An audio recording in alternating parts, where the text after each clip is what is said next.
Welcome to Starbound, where every star tells a story. Ever pondered the precarious balance between life-saving resources and a deadly threat in the cosmos? Let's get into the story.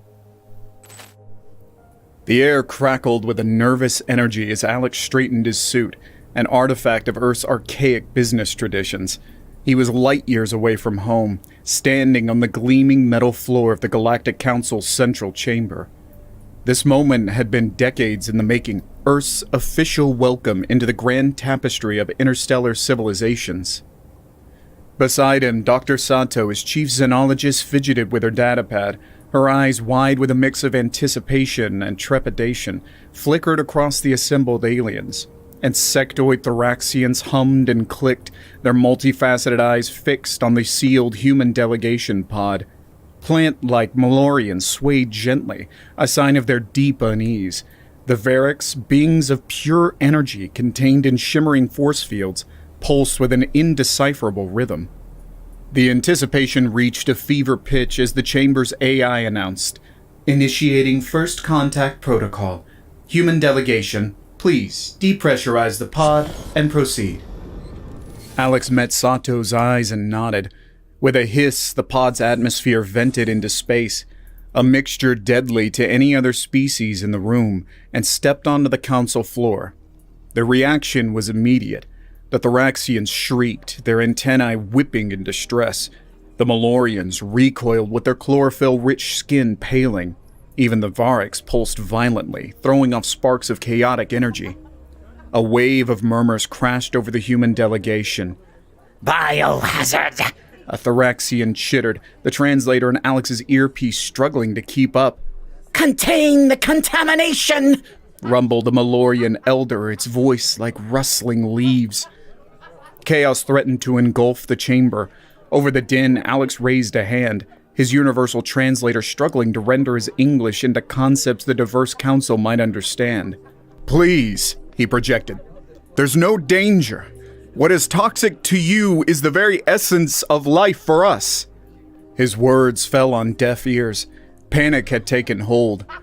Security droids swarmed in, their energy whips crackling a hairbreadth from his face. "Quarantine protocol engaged," boomed the AI's emotionless voice.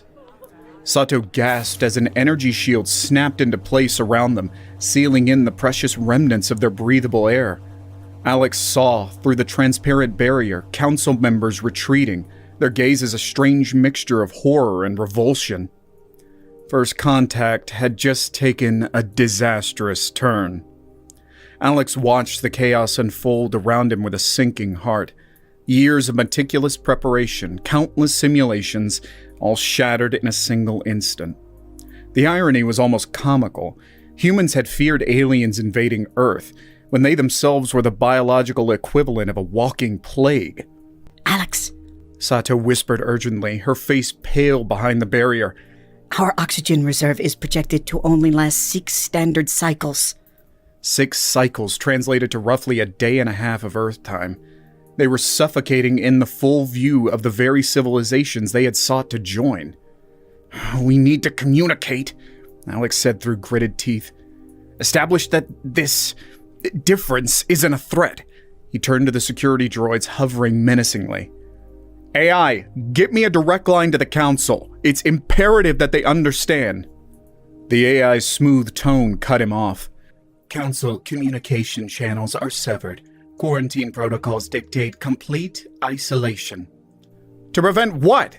Alex shot back, his frustration mounting. "We don't carry any diseases, transmit any pathogens." His voice faltered as a horrifying realization struck him. Of course, to any oxygen-averse species, humans themselves were the pathogen. The implications were staggering. Even if they survived this initial quarantine, how could they build a relationship with a galaxy that viewed them as walking bioweapons? Sato's eyes were filled with a scientist's desperate curiosity. "Alex, think about it. Their biology must be based on entirely different elements. What if..." Her voice trailed off, her usual confidence replaced by a hint of vulnerability. But Alex had already seized on the thread of her idea. What if we're not a threat, but a resource? Sato, if their biochemistry works so differently from ours, their medicine, their technology, it could be revolutionized by exposure to oxygen. A flicker of hope ignited in her eyes.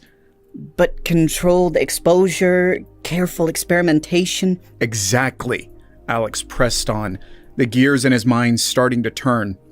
AI, I demand access to my research files. Compile all non-classified data on human biochemistry, cellular structure, oxygen metabolism. Access denied. Quarantine protocols, the AI droned in response.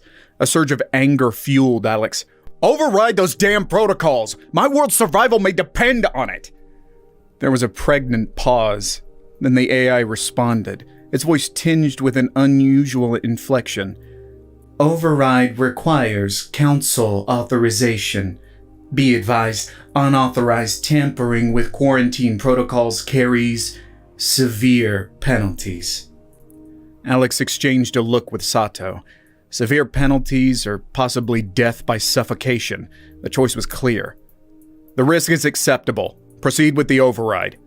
A wave of tension washed over the confined space of the human pod.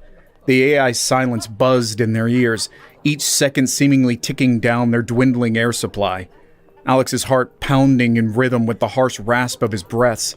Beside him, Sato's eyes were locked on the blinking countdown timer. Override complete, the AI finally announced. Data transmission commencing. Alex felt a flicker of triumph. He motioned to Sato. All right, let's make the most of this opportunity. Start with basic cellular structure. Emphasize the oxygen exchange mechanisms. Cross-reference with known non-toxic elements within their environments. Highlight potential medical applications if you can find any. Sato, an element of her professional composure returning, started tapping furiously on her datapad. Data streams snaked across the transparent barrier, filling the council chamber beyond with a dizzying torrent of scientific information. At first, the gathered aliens remained wary, security droids hovering at their flanks. But as the transmission continued, a subtle shift occurred. The thoraxian antennae tilted with a hint of curiosity, no longer whipping about in alarm.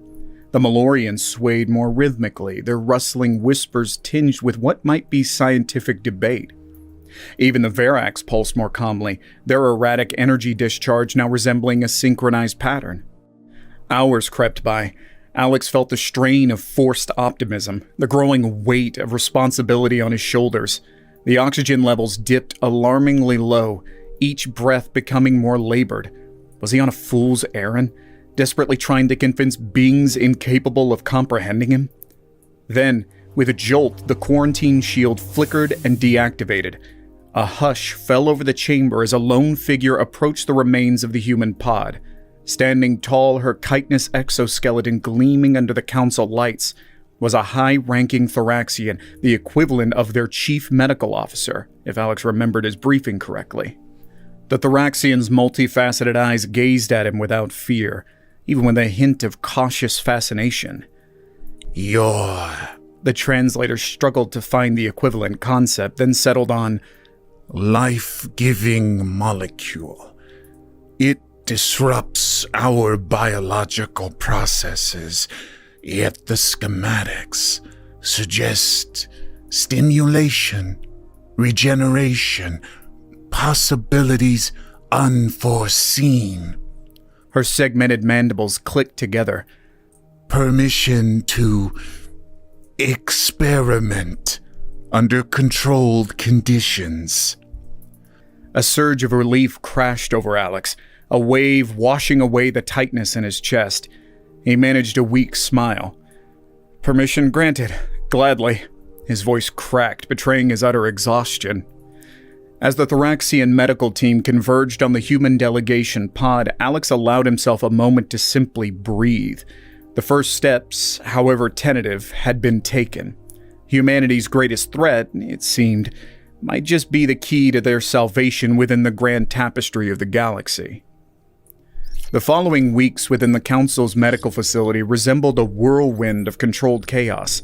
Alex and his team, their health stabilized with specialized breathing apparatus, were whisked into a flurry of tests, observations, and carefully orchestrated experiments.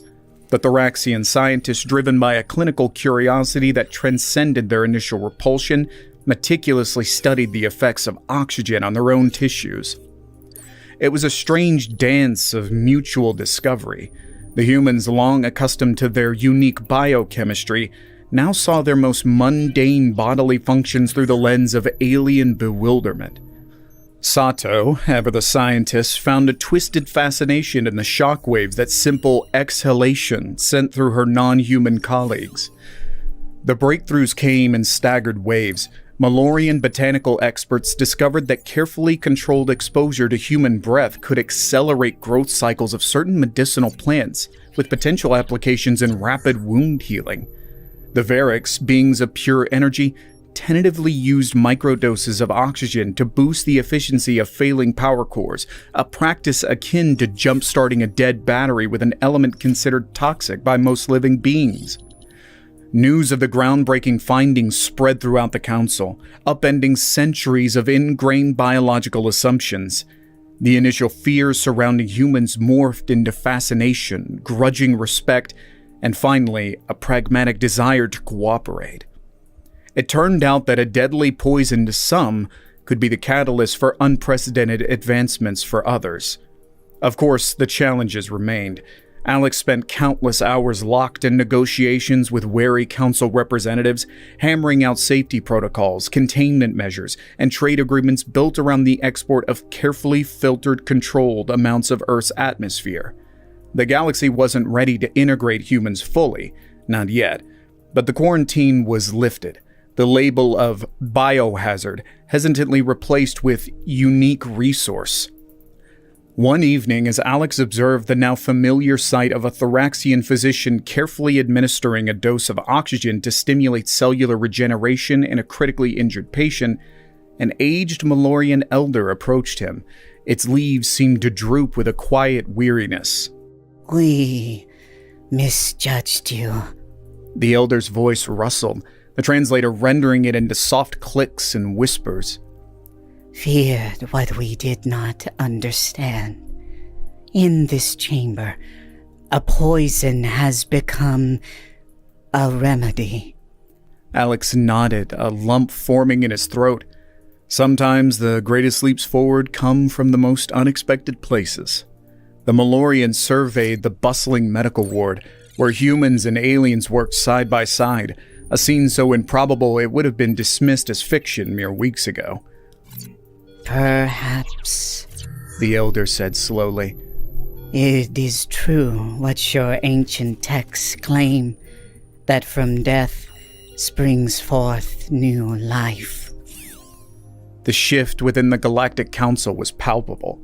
Where suspicion had once festered, now flickers of collaboration began to spark.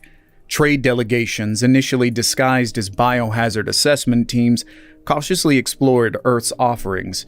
Minerals that were biologically inert on the human homeworld proved to be potent energy conductors when infused with trace amounts of oxygen. Unique plant species adapted to Earth's high oxygen atmosphere revealed revolutionary pharmacological properties in alien test subjects. Alex, his title shifting from diplomat to ambassador of a dangerous resource, found himself the unlikely linchpin in this unprecedented trade network. The sheer logistical nightmare of safely extracting, filtering, and transporting Earth's atmosphere became his domain. He oversaw the construction of specialized harvesting facilities in the most desolate corners of Siberia, the establishment of fortified distribution hubs on the moon, and the creation of a fleet of ships capable of containing the volatile cargo. With this newfound economic importance came a grudging acceptance. It was difficult to label a species as a threat when their very breath held the potential to heal your sick, power your cities, or revolutionize your industry. The initial whispers of fear faded, replaced by the hum of interstellar commerce. Humans, the pariahs of the galaxy, were now grudgingly considered valuable, if somewhat terrifying, partners. Life on the Council station transformed for the human delegation. Their quarters were expanded, the sterile isolation replaced with accommodations designed to replicate, as best as possible, an Earth-like environment. Sato, her initial claustrophobia now a distant memory, practically sprouted roots in the newly constructed biodomes, delighting in the opportunity to analyze the reactions of extraterrestrial flora to her controlled oxygen experiments. Yet, undercurrents of tension still swirled. Whispered rumors hinted at clandestine research conducted by less scrupulous council members, driven by a lingering fear mingled with a desperate bid for military superiority. Alex knew that the galaxy's newfound reliance on human-sourced oxygen could just as easily become a strategic vulnerability, a means of control. One starlit cycle summoned the quarters of the Varix delegation. Beings known for their enigmatic pronouncements, Alex found himself confronted by this duality. The Varix pulsed brightly in the dimly lit chamber, their energy field rippling like an aurora. Your kind traffics in a volatile force, the collective voice echoed, devoid of the usual translator-induced distortion. Life and death in a single breath. It brings balance, but also potential for discord. Alex met the Varix's enigmatic gaze squarely, his years of diplomatic training steadying his resolve. You're right. Oxygen can be a weapon, but it can also be a catalyst for progress. Which path the galaxy chooses is yet to be seen. The Varix pulsed in a pattern that could have been amusement, or perhaps simply an unreadable alien calculation. We observe, they intoned. We wait. Years turned into a decade. Humanity's integration into the Galactic Council wasn't seamless, but it was undeniable. Oxygen distribution networks wormed their way across star systems, carrying precious canisters of Earth's atmosphere. Human scientists and engineers were highly sought after, their unique perspective shaped by an oxygen-rich world, pushing the boundaries of technological innovation. Alex, aged by the weight of his interspecies ambassadorship, found himself an unlikely celebrity. His once neatly cropped hair was now shot through with silver, his tailored suits bearing a few more wrinkles than they did at first contact. The naive optimism of his youth had tempered into a pragmatic determination. Earth, too, had irrevocably changed. Massive oxygen harvesting complexes dotted the planet, their gleaming structures stark against the natural landscapes they carefully sought to preserve. The initial fear of ecological damage prompted a rapid acceleration in clean energy development. If humanity was to become the lungs of the galaxy, they first needed to ensure their own world could breathe. A sense of restless melancholy had settled over Alex. The victories had been great, yet Earth felt smaller, somehow. He longed for the smell of rain on fresh grass, the feeling of the open ocean beneath his feet, sensations no longer easily accessible when your own planet's atmosphere was a carefully regulated commodity. Then, a summons arrived. The Galactic Council wished to bestow upon him their highest civilian honor, a symbol of interspecies cooperation rarely granted to a single individual, let alone a human. Alex found himself standing before the assembled representatives once more, beneath the vast dome of the council chamber, a decade older, a universe wiser. Thoraxians clicked their approval, their multifaceted eyes gleaming. Malorians swayed in a rustling chorus, their leaf-like appendages shimmering with a bioluminescence akin to applause. Even the stoic Varix pulsed in what might have been respect. The galaxy, for better or worse, had adapted to the presence of the oxygen breathers. As the ornate metal, cold metal, against his aging skin was placed over his head, Alex couldn't help but think back to that first desperate gasp in the sealed pod, the fear, the uncertainty. You have transformed our understanding of life itself, the Thoraxian High Counselor pronounced, her voice echoing through the vast chamber. What was once feared is now essential.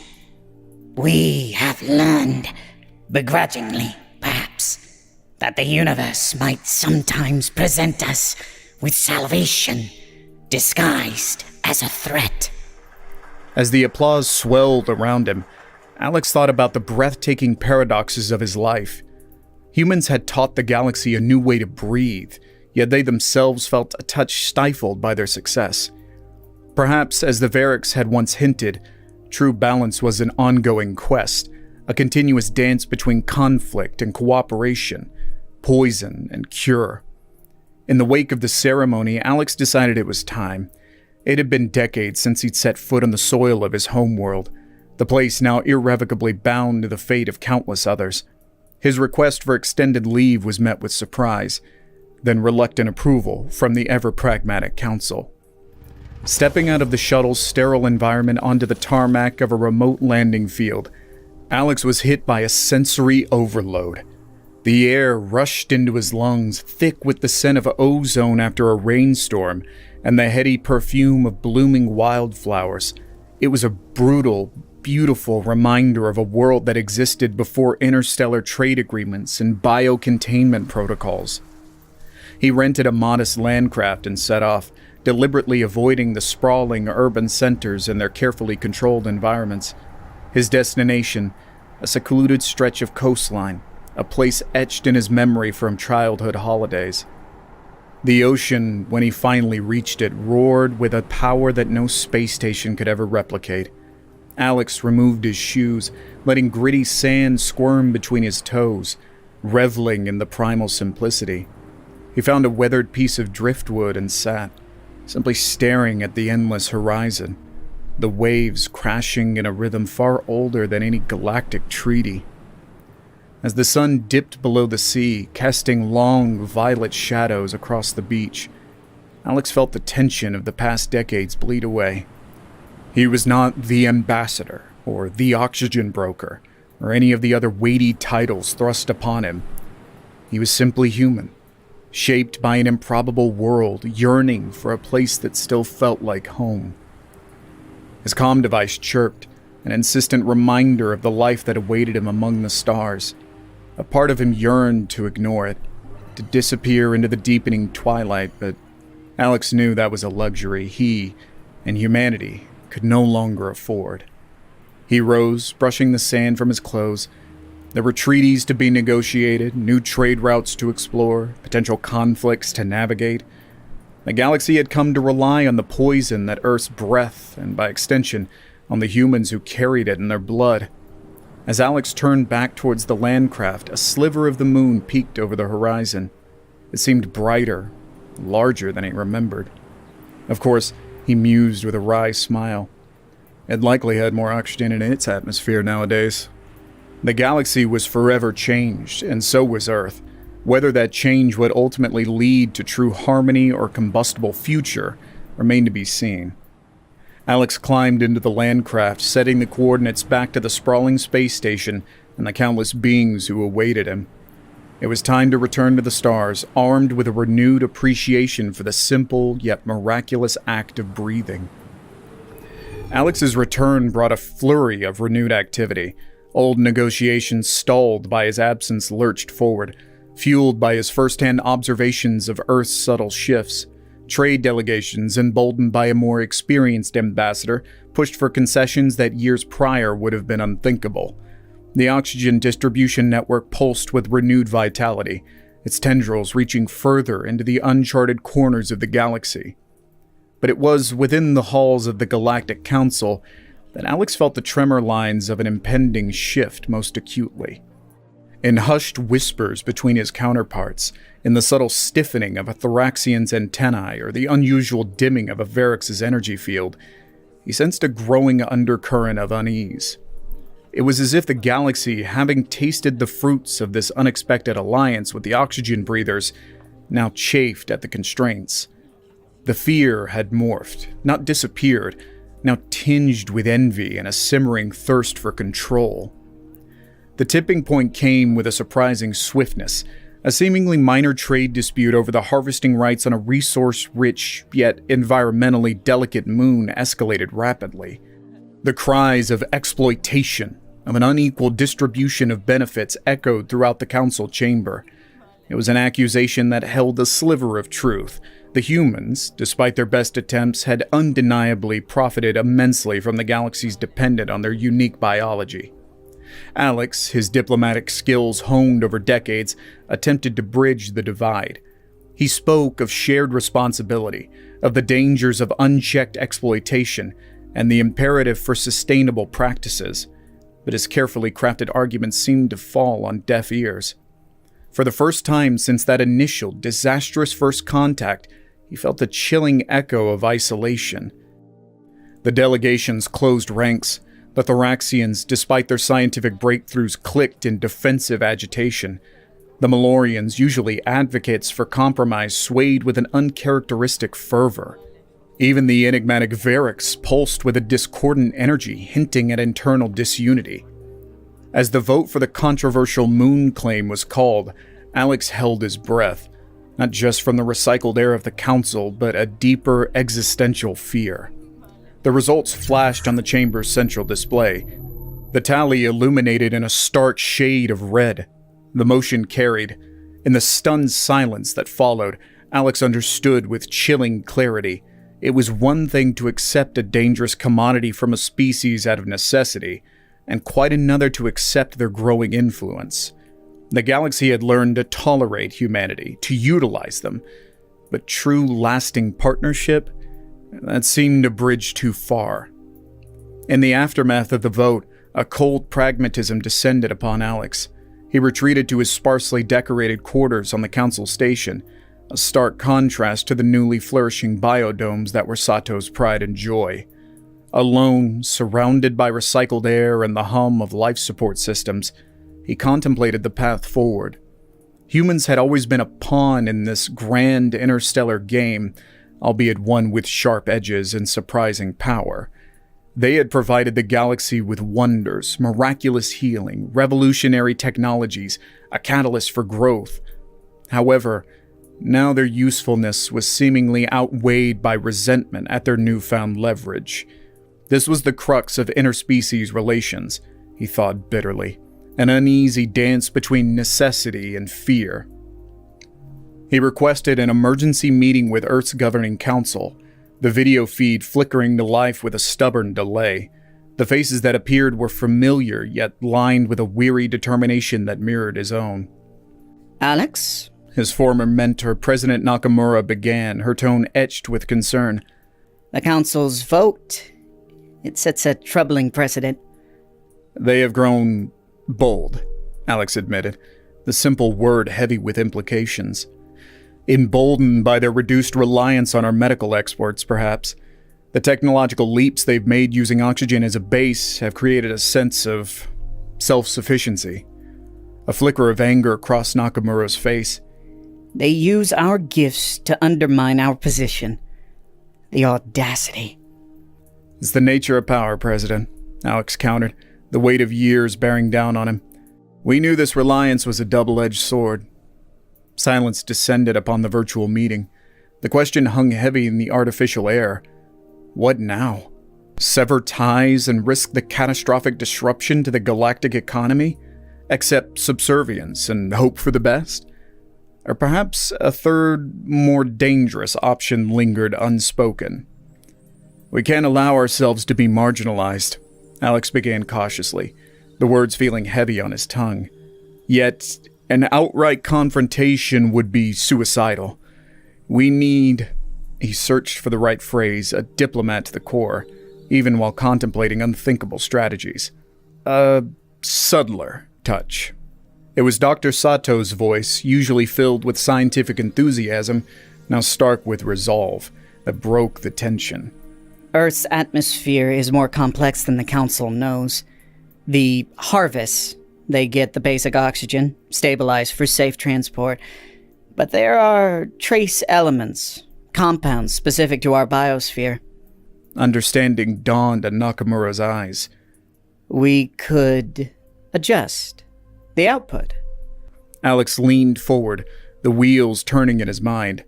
Not cut off the supply entirely, he reasoned aloud. That would be an overt act of aggression.